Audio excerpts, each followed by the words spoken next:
Hi, my name is Tara Marie, and this channel, Maere Makes, is where I share my creative endeavors with you, particularly knitting. I'm from Toronto, and I currently live in Hamilton, Ontario, Canada, which is situated on the traditional unceded territories of the Erie, Neutral, Huron-Wendat, Haudenosaunee, and Mississaugas.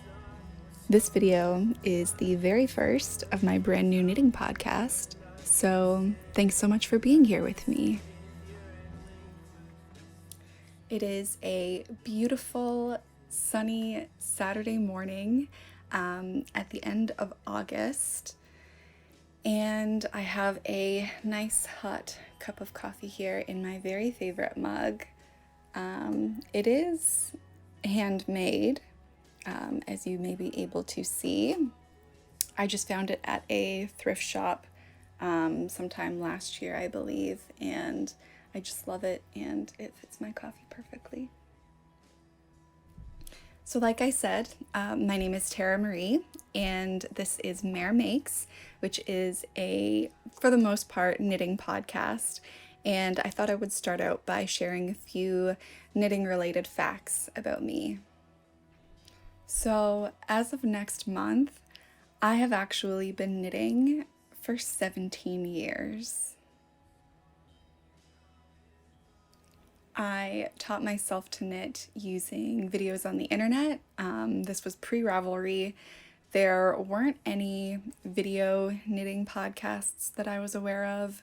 I don't know if there was a whole lot of knitting content on YouTube, so I ended up just teaching myself everything with videos from knittinghelp.com.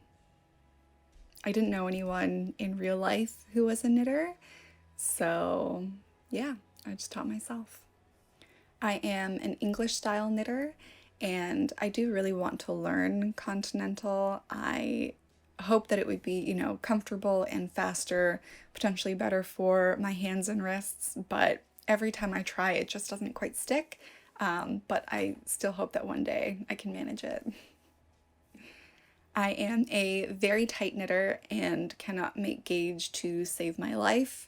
So usually what I end up doing is I purchase yarn that I like, I do a gauge swatch, and then I try to look for a pattern that matches that gauge. And if I don't do that and there's a pattern that I really, really love, I end up buying a yarn in a heavier weight, or I just end up doing a lot of math, or I knit another size to get the size that I want with my gauge. Despite all of my years knitting, I have very few completed objects. For various reasons. I do take quite a few knitting hiatuses, or I have taken many in my life. I'm also very picky, and often when I finish a project, I'll put it on and something about it just isn't quite right. I rip it all out. Another thing too is that I feel like I'm only just now beginning to figure out my taste. I still haven't locked down like a singular style that I'm into. I feel like I like so many different things, but I feel like now I'm starting to understand which colors I really like to knit with, which colors I really like to wear,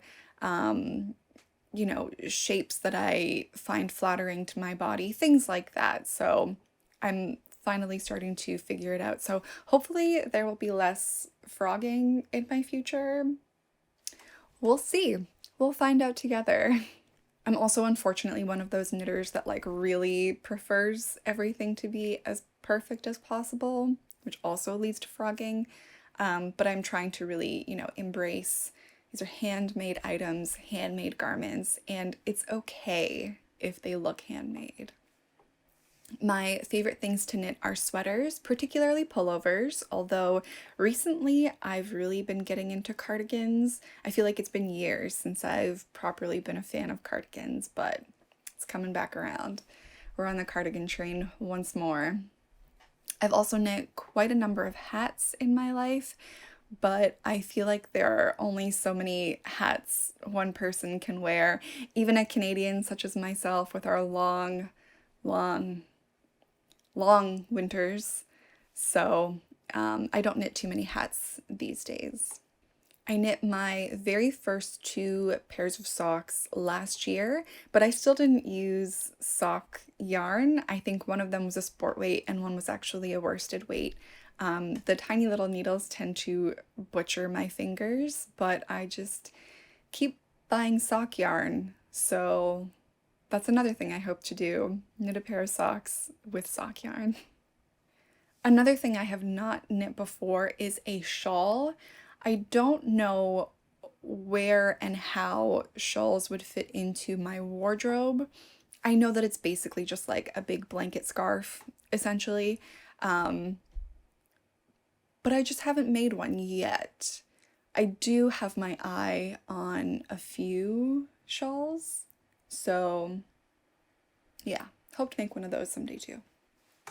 I suppose I also just want to say that it is so exciting to have seen the way that the knitting community has just really blown up in the last few years. Like, of course it was huge, pre-pandemic, but and maybe it's just me, maybe it's just my own personal, YouTube usage has changed. But I do feel like over the pandemic, a lot of people really got into knitting, and a lot of people started designing and posting on Instagram and starting their own knitting podcasts. And it's just been really lovely to see just this explosion within the knitting community, Like when I started knitting, like I said before, there was no Ravelry.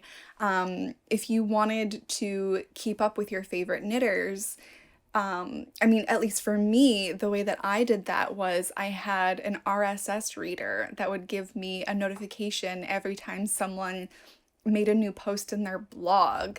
And it's just so different now. It feels more accessible now. It feels like even more of a community. And that's really why I started this podcast, is that I wanted to feel like I was really part of the knitting community, and I wanted to participate, and not even just from other people who create podcasts or post everything online, but to talk to other knitters. I still don't really have too many knitters in my real life, so yeah, it just seems like a really nice way to stay connected. So I'm very happy to finally be creating this thing. I've been thinking about it for a really long time, and it's just really exciting to have a new creative project, something that sort of goes beyond the knitting. It's like another dimension to the knitting, another element, new creative skills for me to learn with filming and editing and things like that. So yeah. As it is with most other knitting podcasts, today I'm going to be talking with you about some recent finished objects, some works in progress, and then I do actually have a few swatches and acquisitions that I can discuss too. Before I get into any of that though, I do actually want to discuss what I am wearing, because as you can see, I am not wearing a knitted garment. However, it is still related to the knitting world. So a few months ago, I was browsing one of those apps where, you like sell things out of your closet, and I was browsing for yarn. I felt like it was a good way to save a little bit of money on yarn, find someone who's destashing. And so I found some quite nice yarn, browsing through that, clicked on the seller's profile, and they had fabric and hand knit items and hand sewn items and yet more yarn. And honestly, I wanted to buy everything. But I settled on some fabric that I hope to turn into project bags. So hopefully I can show those to you one day. And this tank top. And, I just loved the way that it looked in the photo. And then in having a look at the description, it was like, okay, I need this. So this is the Ogden tank, Ogden Cami. I think it's the Ogden Cami by True Bias. And it is made with Merchant & Mill's Tencel fabric. and it is hand dyed. So this tank top is already a maker's dream.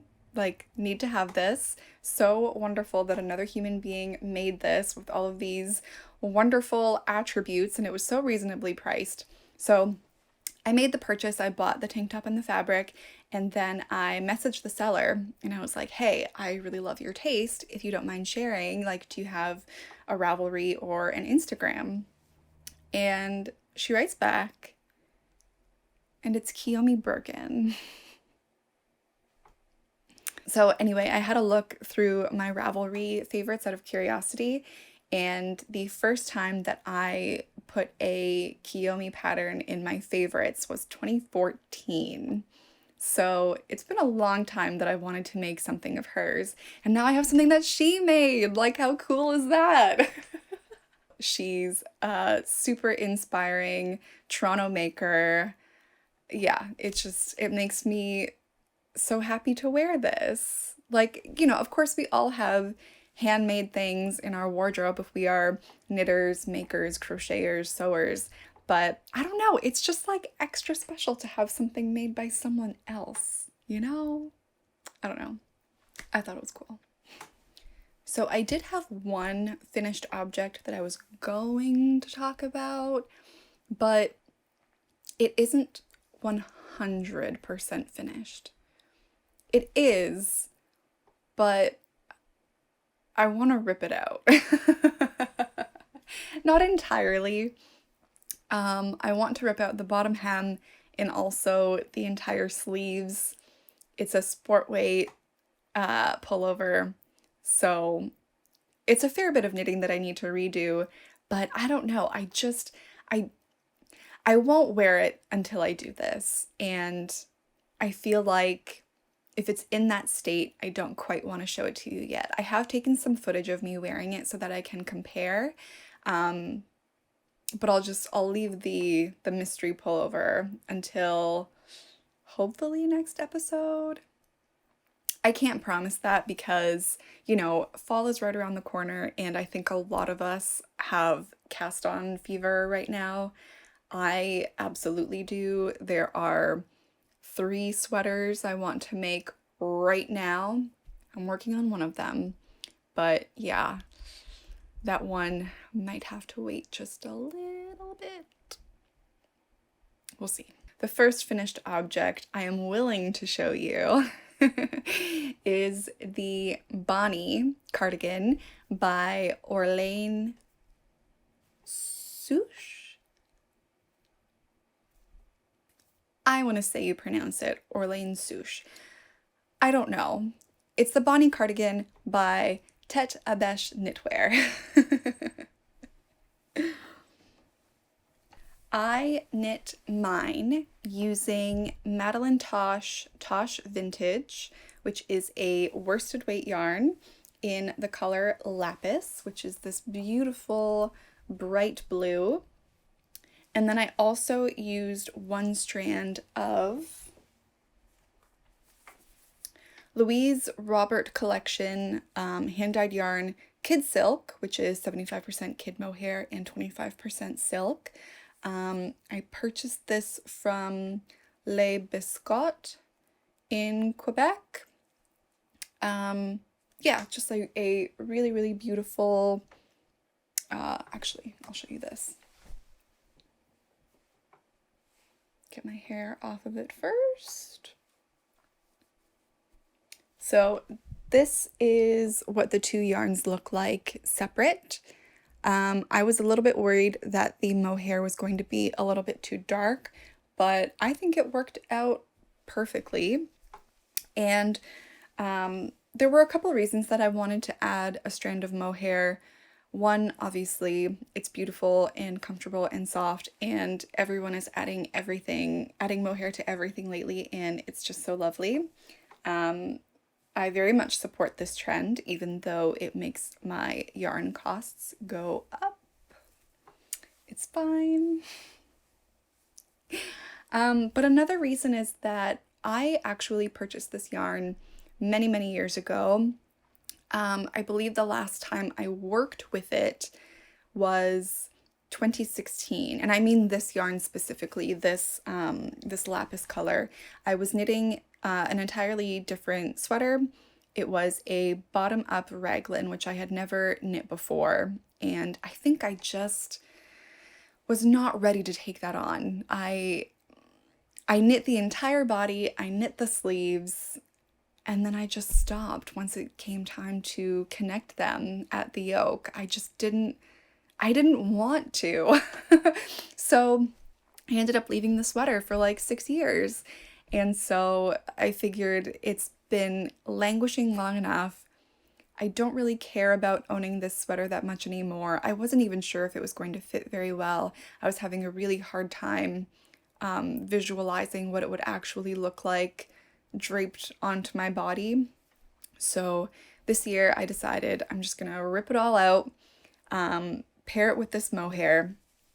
And one of the reasons that I think I didn't love the original sweater beyond having to work on a bottom-up raglan is because I feel like this yarn, the Madelinetosh yarn, while beautiful, sometimes there's just something missing about it. I don't know if it just isn't quite woolly enough for me.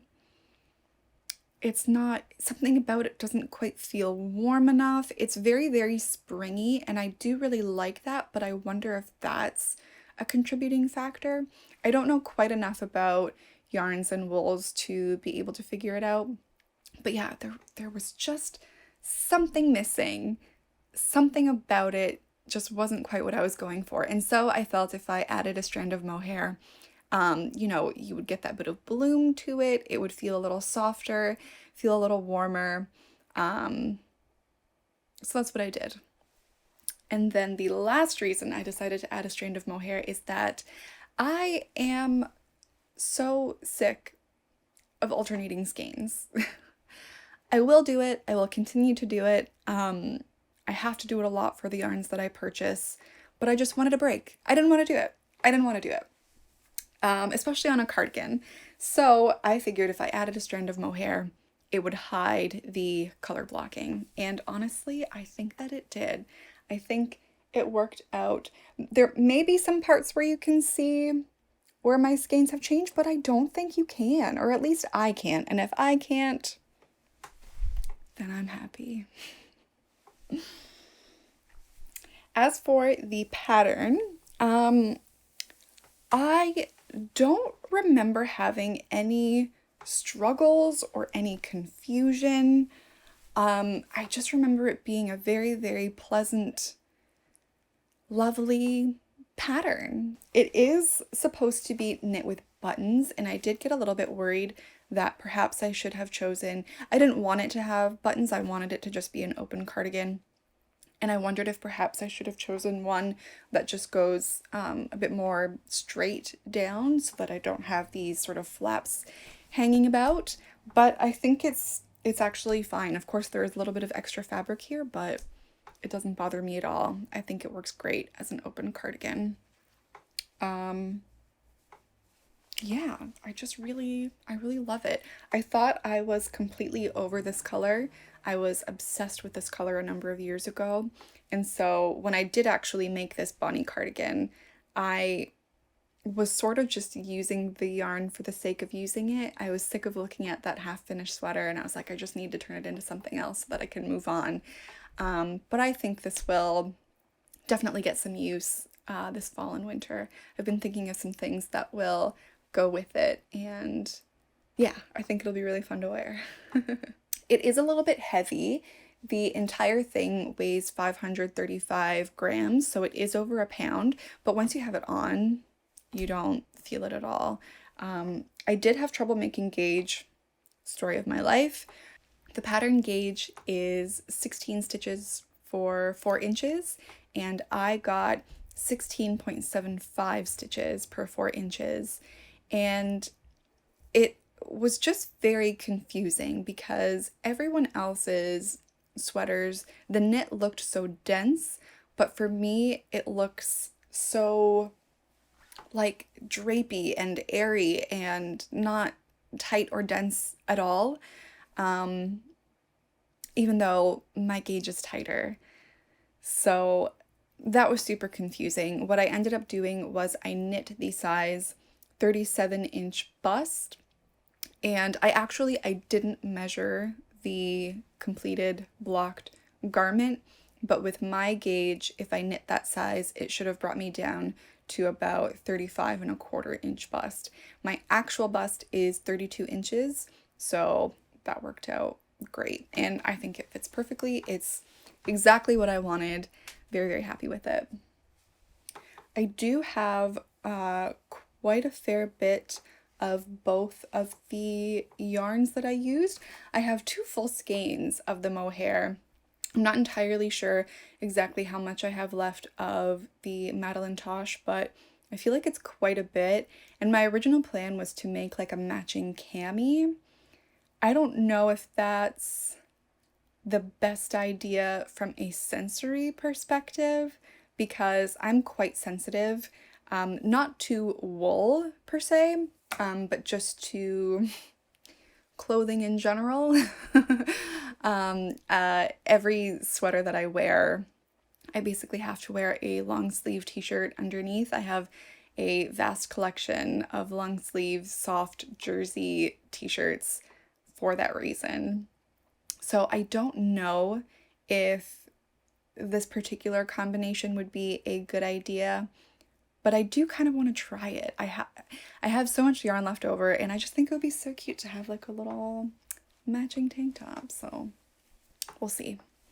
I'm getting hot now, so I'm gonna take this off.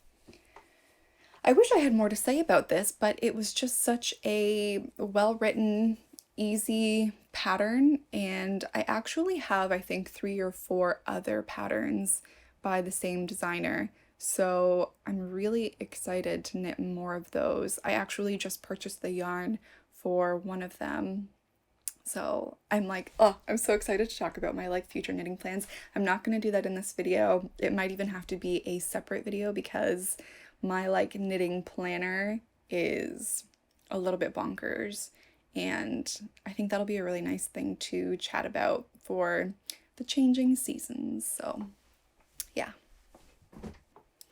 My next finished object is a summer knit.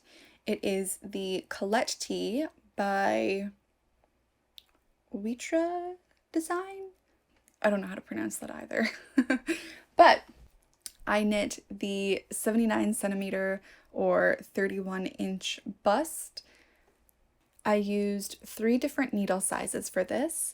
I used 2.75 millimeter or US 2 needles for the neck ribbing, 3.75 millimeter or US 5 for the bottom hems and the sleeve cuffs, and 4.5 millimeter or US 7 needles for the body.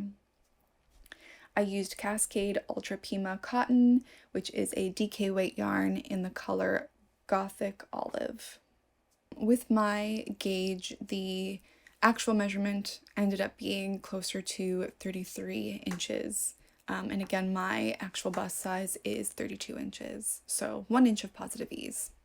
This is actually my very first completed summer knit. When I first started knitting, I feel like I was completely unaware of any good cottons. I didn't have an LYS at the time. It was much harder to find information on yarns, and I feel like a lot of the cotton yarns that people were using were like European, and I just had no way of getting them. I also didn't have very much money when I first started knitting. So I sort of just wrote off summer patterns, and I feel like the designs and the yarns have just skyrocketed in quality, which is very exciting because, of course, we don't want to completely stop our knitting in the summer, but it can be quite awful to hold a giant pile of wool in our laps in the middle of summer. So I'm happy to finally have a summer knit in my wardrobe. But I don't know how much I love this. And I feel like the biggest thing might be the yarn. I wanted something pretty affordable. I wanted something fully cotton, and I wanted something that wasn't too shiny, which I feel like the Ultra Pima satisfies all of those requirements. I think what I just don't really love about it is that it's a little bit thick and it's a little bit heavy. I can definitely still see myself wearing this, just not very often, especially since our summers here are pretty brutal sometimes. Southern Ontario, it's very, very cold and very, very hot, and I just feel like maybe this, yeah, is a bit too heavy and maybe covers a bit too much. I'm not too sure. As for the pattern, I think the top is beautiful, and I think I really want to try knitting it once more. I want to try a different yarn, perhaps a different gauge, perhaps some modifications. If you are going to knit this pattern, I highly, highly, highly recommend you have a look at the most helpful projects on Ravelry. And I do want to apologize right here and now for referencing Ravelry as much as I know I will in the future. I had a really hard time with the visual changes that they made a while ago. I'm lucky in that it didn't trigger any like health problems for me. I know that not everyone can say the same, not everyone is so lucky. So I'm sorry if I reference Ravelry a lot. It's just sort of my go-to source of information. I was able to pick a theme that I was able to get used to and use without causing too much strain or, brain jumblies. So if you don't use Ravelry, I will do my best to find alternative sources for any of the information that I have. But there are just some times where people really only post their comments and such on Ravelry, so I'm sorry. But for this pattern, the notes on Ravelry were invaluable. If you, like I said, just go to the most helpful projects and just have a look through some other people's notes. The pattern is a little bit confusing, and I'm not too sure if it's like regional differences in how patterns are written, or I don't know. I'm not sure what it was. But yeah, definitely recommend having a look through the entire pattern, and before you start knitting, think about what it is that the designer wants you to do. I wouldn't recommend this for a very first garment, just because it is written a little bit confusing. But once you've got it, you've got it. There are some very handy tips for some minor modifications that you can make that will just make the finished project look a lot better. There is one other thing that I really don't like about my finished object, and that is my short row shaping. I don't know what I did, but it looks like garbage. And I'm not sure if it's just because it is cotton and cotton can be a little bit less forgiving in terms of blocking, but I don't know. They're just all like bumpy, and I don't know. I don't know. And I feel like I still have yet to determine my preferred short row method. I'm pretty sure for this I just used German short rows, and I know that is generally the preferred method, but I think sometimes for me it's a bit more visible than I want it to be. Probably just the way that I knit. So that is something I'm experimenting with. But yeah, I don't know. It just really bothers me. Even though I know no one else will notice, I'll notice. The garment weighs 220 grams, so it's about half a pound, which I feel like is a bit heavy for a summer garment, But yeah, I would like to experiment with lighter yarns in the future and see if that will get me something that I prefer. I think that is it for finished objects today. As for my works in progress, I do have a brand new one that I started about a week ago that I am super excited about. This is the DRK Everyday Sweater by Andrea Mowry. It is the very first time I am knitting a circular yoke sweater for myself, and I'm loving it. It's a great time. I am using Cascade Luminosa yarn, which I think may be discontinued. It is a chainette style rayon yarn, viscose yarn, with sort of a halo of wool and alpaca.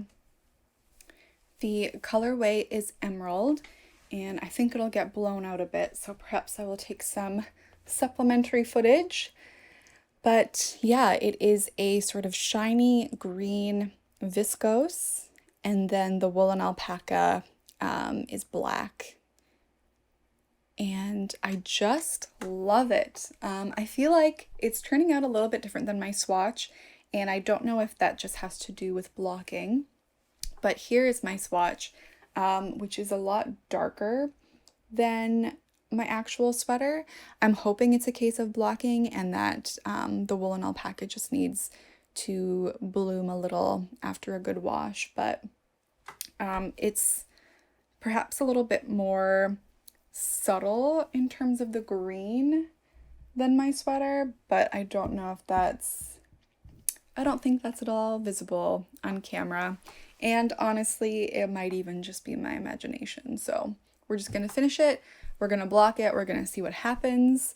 I think the only modification that I'm going to make is the bottom hem and potentially the sleeve cuffs, but I haven't quite decided on that yet. For my swatch, I didn't actually have any pattern or project in mind other than it being a sweater when I knit this. So for the ribbing, rather than it being, knit to, purl to, it is the column of stockinette, and then there is a column of garter stitch. And I just really love how that looks. And I also really like that it doesn't cinch in quite as much. Now, I also didn't change my needle size, so it is the same for the body here as it is for the ribbing. But yeah, I just really love how that looks. I quite like when a sweater just sort of goes straight down without being cinched at the hem. So we're gonna try that out, see how that goes. So for the neck, I used 2.75 millimeter needles. I'm sorry, I don't know the conversions yet off the top of my head. And then for the body, I used 4.5 millimeter needles. I'm really hoping that what I see on screen is not color banding, but is in fact just a matter of the yoke increases or the light playing tricks on me. I don't know. Even if it is a bit of color banding, I don't think it'll be all that noticeable. So as usual, my gauge is off by almost 1 stitch, by about 3/4 of a stitch. And so I am knitting the 38-inch bust size, and with my gauge, it should result in about a 36 3/4 bust. So I will have almost 4 inches of positive ease, and I don't think I've actually ever knit a sweater with that much ease before. I always, for some reason, feel like I need to bring everything in and make things quite fitted, but then I have so many store-bought sweaters in my wardrobe with much more ease, so we're giving it a go. We're gonna see how it is. I feel like the sweater is meant to be knit with quite a bit of positive ease, so we're just gonna trust the pattern. But yeah, I'm so thrilled with this. I'm so excited to wear it. The alpaca content is making it so soft and cozy to work with, and of course Andrea Mowry's patterns are so clear and so concise. This is only my second pattern of hers that I've knit The other one that I've made is the Nurtured. So I did end up successfully knitting a bottom-up raglan. Very proud of that one. I love that sweater so much. So happy to knit another of her patterns. For the yarn, when I bought it, it makes me think of, there was a trend quite a number of years ago. It may even have been like 10 years ago. I feel like this is what I was looking at in college, where, you know, sweaters were just like very shiny and, excuse me, and metallic. And, you know, you would see sweaters where they just like literally painted over it with metallic fabric paint. And so this yarn, I feel, does sort of harken back to those times. It doesn't feel very on trend at the moment, but my favorite color is green. I just want everything to be green. And I also really want more black handmade sweaters in my wardrobe. I wear a lot of black, and I wanted a green sweater without buying green yarn, and I wanted a black sweater without buying black yarn. So this was just perfect. It's the best of both worlds. And again, it's super, super soft. It's knitting up quite quickly. I'm a very, very slow knitter. And for me to have managed all of this in about a week, I'm very impressed with myself and very happy that I will soon have a new sweater. So speaking of my love for green, I do have another languishing whip, sadly. This is the Adamantine. I can't pronounce anything that I make, but I believe it is the Adamantine sweater by Erica Smith, who is yet another Toronto knitwear designer. And this pattern is stunning. I don't do a whole lot of cabled knits. I'm just a big fan of just like a simple stockinette sweater, but I want more cables in my life. They're so much fun to do, and a cabled sweater is just so lovely. So I started knitting this, I want to say in February, and I think I've run into another Madelinetosh issue. For one thing, there are a couple things that have kept me from continuing on with this sweater.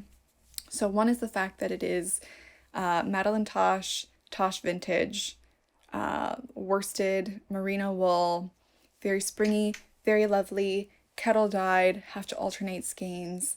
When I first went to college, I went to college for textiles, and so it was the first time in my life that I actually had some spending money with my student loans.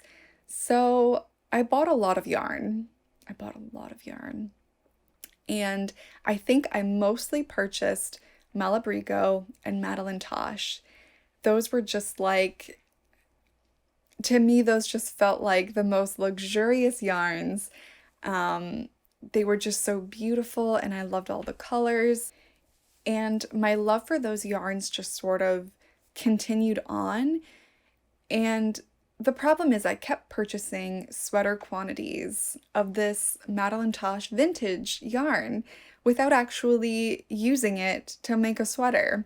So I ended up buying, I think, 3 sweater quantities. And so this is one of them. Actually, it's so funny. Like, I've had these yarns for so long, and they're all just like coming into my life right now. I don't know what that's about. Very weird. But anyway, this is the colorway Moorland, and I am obsessed with it. It's absolutely stunning. Love the variegation. Love the pattern. You know, I'm so happy with it. I still very much want this sweater in my wardrobe, but I'm a little concerned about how it's going to feel. And, you know, I will wear a long sleeve underneath it, I'm sure, but it is a seamed sweater. I am one of those knitters who avoids seams wherever possible. And the entire thing is knit flat.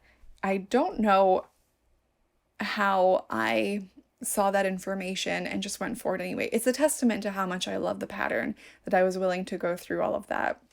So I do have almost one side of the body complete, and I also have one of the sleeves pretty much complete. But I am very concerned about how a seam is going to feel for me. So I want to rip it all out. And I'm considering perhaps adding a strand of mohair. But oh, it's a difficult pill to swallow, to think about taking all of this out, especially when I am so happy with how it looks and how it's come along. But I'm thinking about adding a strand of mohair and converting it to an in the round sweater. Because it's bottom up, I see no reason why I can't knit in the round until I get to where the sleeves connect, and once I get to the shoulders. It's a drop shoulder sweater, so I don't know. I feel like I won't want to complete it. I will not want to seam this. I really don't want to seam this. So I'll think about it some more, but I think the only way for me to get this done is to undo it.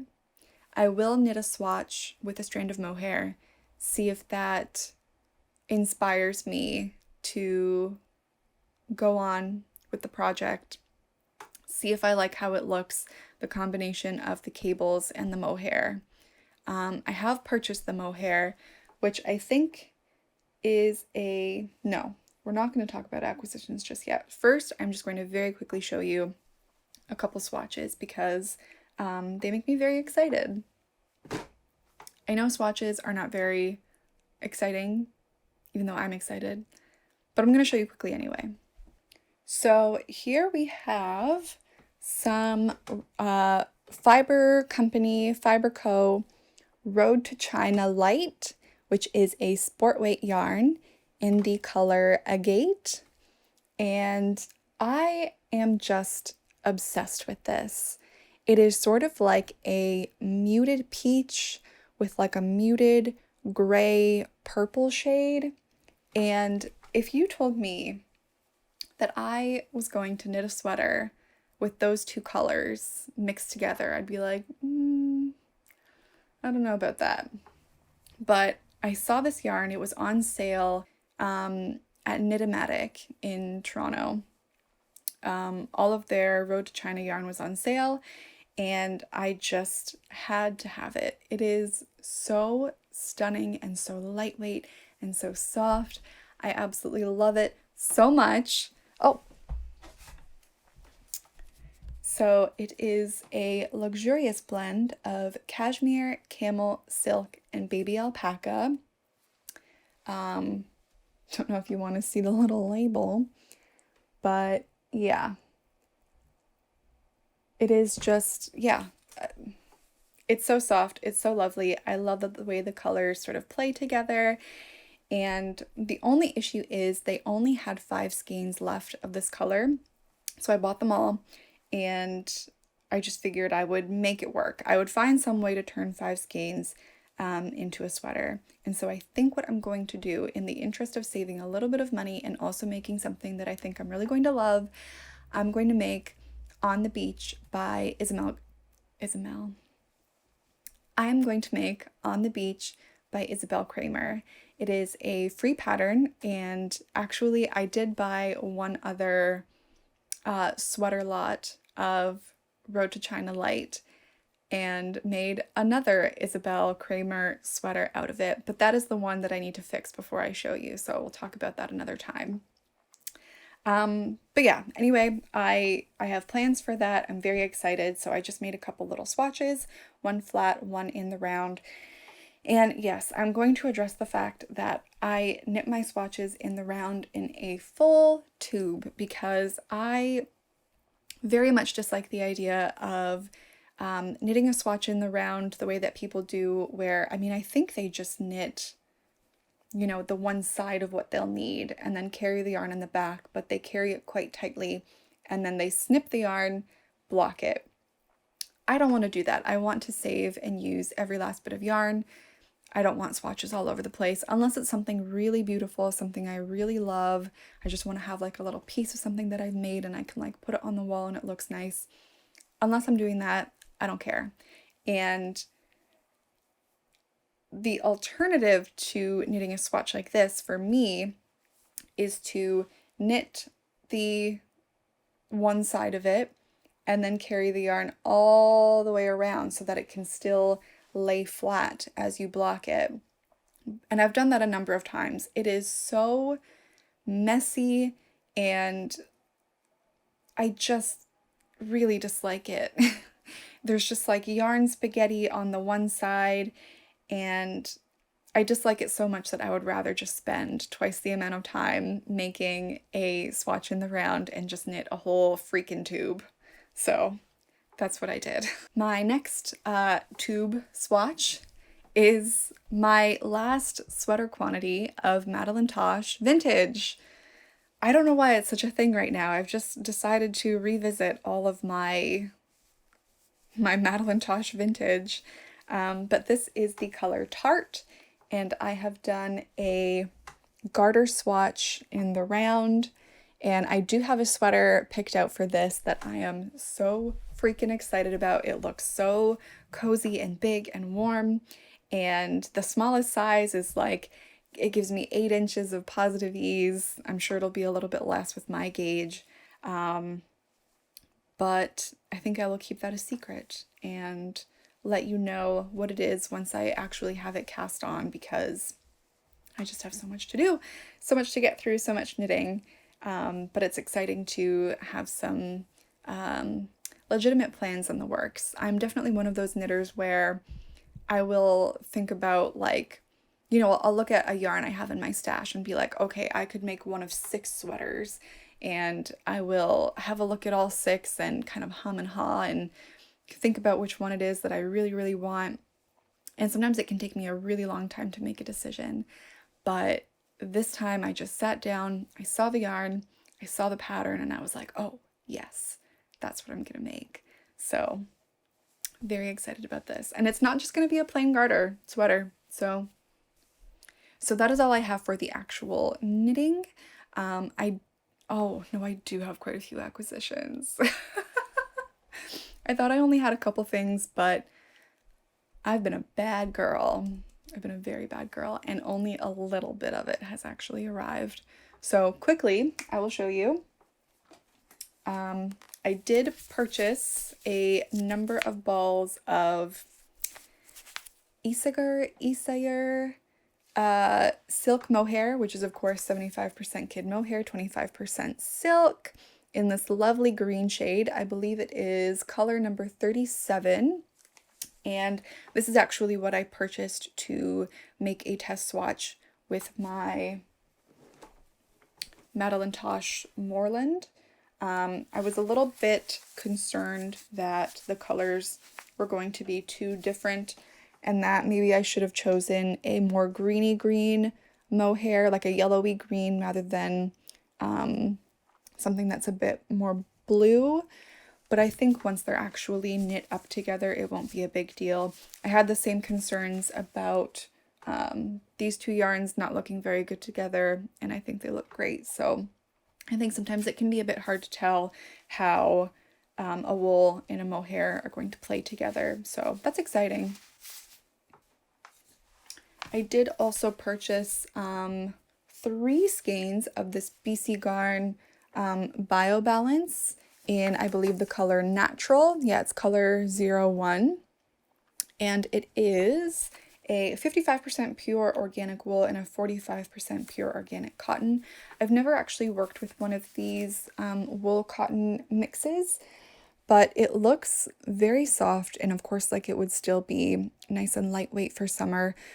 Summer is pretty much gone now, but I wanted to indulge in some perhaps nicer summer yarns, do some experimenting with these, and then hopefully by next summer I will have some really lovely summer garments that I'm excited to wear. Unit, which is a yarn store in Toronto. You may be familiar with them because they pretty frequently release really lovely free patterns. They have a lot of paid patterns as well, I'm pretty sure, but they recently released one called the Fernanda pullover, which I think is a mohair only or a lace weight only sweater. And it's really, really cute. So I went to their website to download it, and while I was there, picked up a number of things. So first of all, I purchased a couple skeins of Holst Garn Coast yarn. Is that right? Yes. In the color Cobalt.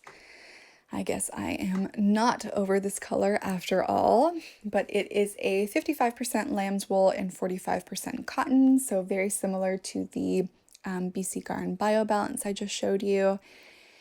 And yeah, I just wanted to try another one of these really lovely cotton and wool mixes. This was very affordable. There was a sale going on, so I did take advantage of that, but even without the sale, they're only $10 Canadian for 383 yards. So super, super affordable. Grabbed myself a couple little balls of this, and maybe I'll make like a cute little tank top or something. Maybe that will be the tank top that matches my bright blue Bonnie cardigan. Next, we have this mohair from Sandnes Garn, the Tynn Silk Mohair. This is the color 3161 Acorn, and let's see, 57% mohair, 28% silk, and 15% wool. I have never worked with this before, but I wanted to try out a yarn by Sandnes Garn because I hear about it all the time. I thought it would be nice to have a very easy, neutral sweater to wear. So yeah, I just thought this color was quite lovely. I feel like it's a little bit hard to see, but I have also picked up a yarn to go with it. It has not arrived yet. I just purchased it yesterday. But yeah, I think that would make a really nice sweater. It's not as soft as the other mohairs I've picked up. Certainly not as soft as the Isager, but I feel like it'll be quite nice once it's worked up into a sweater and blocked. So the last acquisition I have to show you today is this, the Tuku wool fingering in the color H36, which is Roto. I picked up 4 skeins of this, and it is 100% finished wool, 50 grams, 200 meters. It's just so lovely. It is this quite not variegated.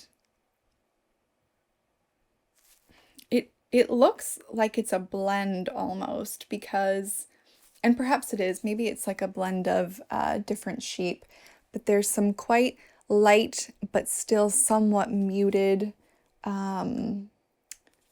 green. It's like a tealy green. I'm really bad at describing colors, by the way, just so you know. But yeah, I would say it's like a little bit of a tealy green. It's a little bit more green than it appears on camera and also on the website, which I am pleased about. I'm happy that it turned out to have a little bit more of a true green than it appeared, because while I do like teal-ish colors, I don't really wear them very much. So I'm really pleased about this, and you know, there are also some little bits of like a darker, like a gray or a black, also some little bits of white.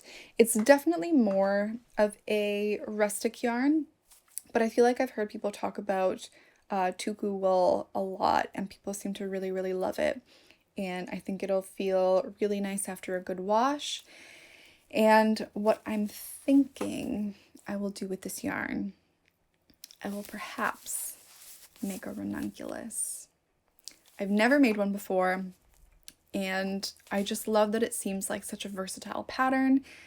The sweater that you end up with can look so different to everyone else's. There are just like so many variations, so many combinations of yarn and needle, so many different lengths, so many different sleeve lengths, different necklines. I don't know. I'm just fascinated by that pattern. I know everyone is. I know I'm late. But yeah, I think that'll be a lot of fun. I'm looking forward to that one. But oh my gosh, I just have so many garment plans right now. I cannot knit fast enough. I need to learn to knit faster or something, because I bought a lot of yarn yesterday. A lot of yarn. I've quit my Starbucks habit, and I just moved into a house with my boyfriend, so my bills are also a little bit lower, and so my brain is just like, I need to buy all the yarn now. Like, I have yarn money now. Gonna buy some yarn. But I already have a lot of yarn. I'm thinking about recording a video about my stash because it is embarrassing. It's a lot. There's a lot to go through. Even though I'm sad that summer is swiftly coming to an end, it is at least good knitting weather on the horizon. And I think the changing of the seasons is always very inspiring for all of us knitters to get out our nice woolly yarns and our needles and make ourselves some nice new garments to keep ourselves warm. That is everything that I have to share with you today. If you've made it all the way to the end, thank you so much for spending so much of your time with me. I really appreciate it. Love having you here. This is my very first time ever filming and editing, and it's just been very inspiring to think about all the things that I want to do with this channel. All of the music that I want to use and the graphics that I want to make, and just all the ways that I can make it a more inspiring and interesting place for both me and you. Once again, my name is Tara Marie. This is Maere Makes, and I'll see you next time. Bye.